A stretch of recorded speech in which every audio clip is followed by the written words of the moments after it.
Hello everybody. So in this video I'm going to demonstrate how to use the Microsoft Excel software to calculate the friction factor using Colebrook equation and use the chart to calculate or estimate the friction factor for the same cases, and I will compare the results just to make sure that we're getting the same output from both ways.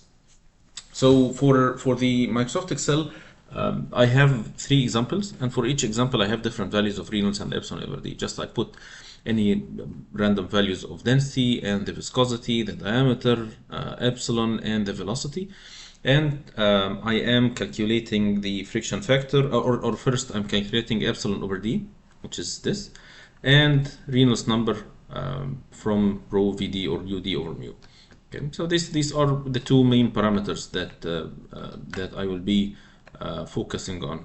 So I'll just highlight them to be easy for us to notice this. So these are the 2 numbers that we are going to use to calculate the friction factor. So now to calculate the friction factor, using Colebrook equation, as I said, it's an implicit equation. And this implicit equation cannot be solved directly. It has to be solved by trial and error, meaning that we will assume a value of friction factor, substitute here, and we know the rest of the variables here, and we can use this formula to calculate the friction factor from the left hand side.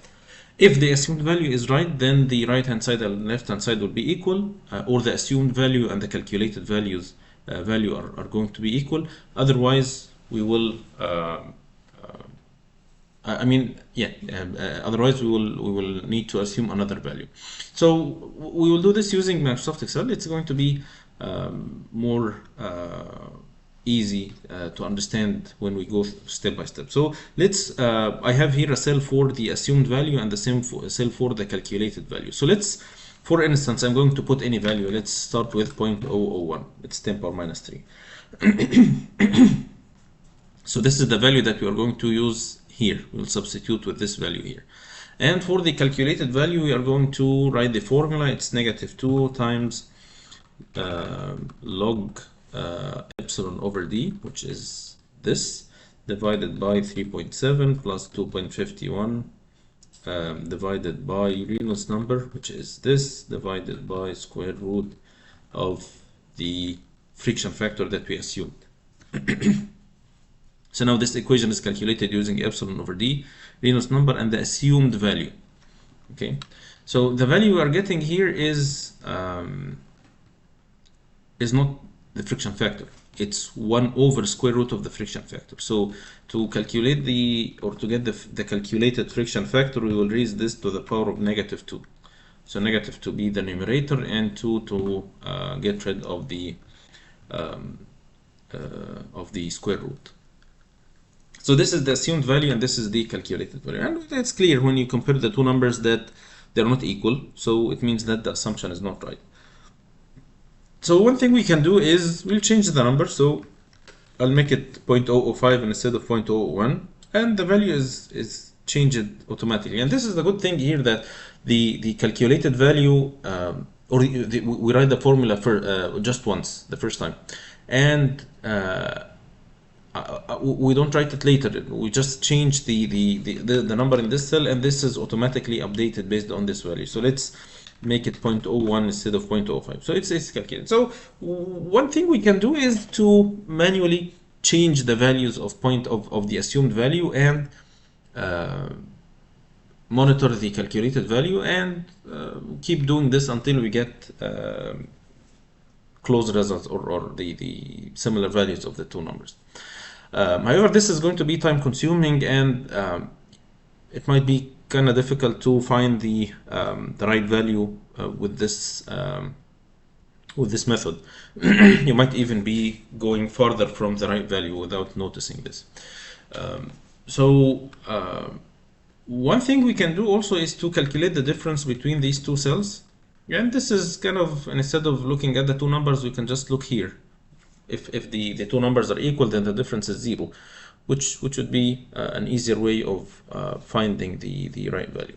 So this changing in the values that we did can be done automatically using the software. So software has a very interesting option we use a lot in our chemical engineering or engineering applications in general, which is called in the data ribbon we have here what if analysis goal seek. So goal seek is a tool that does what we want to do. So it says that we have a cell which is this, that I want to set its value to 0. I want the difference to be 0 by changing one other cell which is the assumed value. So if we click OK, you'll see that it changed the numbers and it says goal seek with cell F13 found a solution. So the target value is 0. This is what I was asking for, and the current value is 0.000504241. So now if you look here, you'd see that compare these two numbers, you'd see it's 0.035, and the rest is not exactly equal. But we are getting a very decent output here. That the friction factor, the assumed and the calculated friction factors are very close together. However, they're not exactly equal, but it's good to a good extent of accuracy. And the reason that the software didn't continue the iterations and stopped at this point is that this is something has to do with the settings of the software. There is one of things in the settings that's called the tolerance. Tolerance means how you define the answer, or or how you define that you reached, or the iterator that reached the final answer. So when I ask for 0, it means that there are the 3 decimal places are zeros. This is what the software understands. So the tolerance is 10 power minus 3, for instance. So this means that the 3 digits after the dot are zeros, and this is what it understands. So it doesn't care if there is a number after this, but at least for the iterator, it sees this as as the answer or the output that we are looking for. So one thing we can do to trick this tolerance is to maximize the difference. So if I multiply this, for instance, by 100,000 or something. So now the difference, I know that this is not the exact difference, it's the difference multiplied by a big number, but the software doesn't understand this. So when I repeat this whole thing again, so I ask him to convert or set this to 0 by changing the assumed value. Now the software, I'm making it even harder for it to accept this previous value. And now if you look here, you'll see that the actual difference now is 10 power minus 11. So it's 0.10 zeros and then 1. Okay, so this makes it much more accurate. And you see here, comparing these two numbers, it's exactly the same number, because this is all before the 10th decimal place. So this is one trick that we can do to make the accuracy of the answer very high. So this is the answer that we get from the Colebrook equation. Now let's go to the Moody chart. So I have already the two numbers here, the Reynolds number 16,129 and epsilon over d is 0.005. I put Reynolds number as 1.6 times 10 power 4 just to be easier for us to spot on the diagram, because it's on log scale. And epsilon over d is 0.005. So if we look for Reynolds number 1.6 times 10 power 4, this is 1 times 10 power 4, this is 2 times 10 power 4, and this grid line in between is 1.5 times 10 power 4. So 1.6 is going to be a little bit to the right of this, so it's going to be almost this. There is a room for estimation here in this chart, so you can put it a little bit to the right, or it's not exactly the same point that I have, but this is how you use the charts. This is one of the drawbacks of using the charts, that we don't get exactly the value that we're looking for. For 0.005 of epsilon over d, we have 0.0001, 0.002, and then 0.001, 2, 4, 6. So it's going to be between these two. Again, there is no line for 0.005, so we will put a line for in between 4 and 6 to be the locus of 0.005.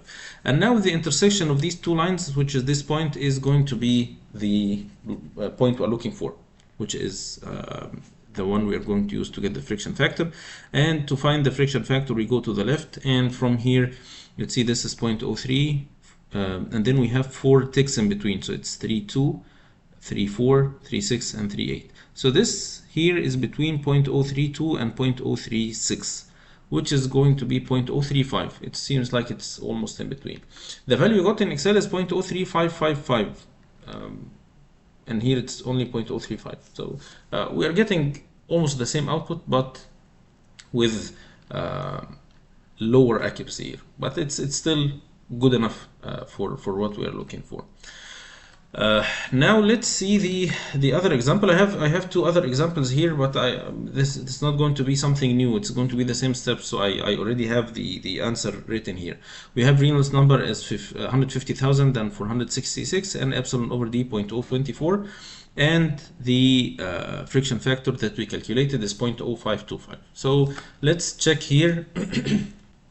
150,000 for 167 is 1.5 times 10 power 5. So this is 1 times 10 power 5, 2 times 10 power 5. So it's going to be exactly this line, which is 1.5 times 10 power 5. For epsilon over d 0.024, we have 0.001, 0.01, 0.015, 0.02, and 0.03. So it's between these two, but it's going to be closer to 0.02, of course. So I chose it to be like this. And now we get the intersection, and going left, we'll see that it's 0.05, I'd say 0.051 or something around this. What we got is 0.0524. So again, this is something that we cannot avoid, which is a consequence of the estimation of the exact place. So this line might have or should have been drawn a little bit up. So this line is here. So again, it depends on how we put the numbers and how we spot the points on the graph. But still, 0.051 and 0.052 is not a big difference when we use the chart. The last case is we have it here, where we have Reynolds number is 31,878 and epsilon over d is 0.000267. The friction factor that we found is 0.02388. So now let's spot these points at 3.2 times 10 power 4. So this is 10 power 4, 2 times 10 power 4, 3 times 10 power 4, 4 times 10 power 4. So this is 3, 3.5, and 4. So it's going to be between these two lines and closer to this, the 3. So I put it like this. And for epsilon over d 0.00027, we have 0.00012 and 4. So again, it's going to be between these two lines. So it's going to be like this. And the value that we get here, or the intersection, is at this point, which is 0.02. Then 1, 2, 3, 4. We have 4 lines between 2 and 225, so it's 21, 22, 23, 24. So it's going to be 0.024. We get here 0.0238. So it's almost the same result that we get in both cases. So this is a demonstration that shows that both methods will produce the same output, and hopefully this will be a useful tool for you that we'll use to do the iterations. So I'll stop here and we'll continue discussion on the losses in the next video, inshallah. See you then.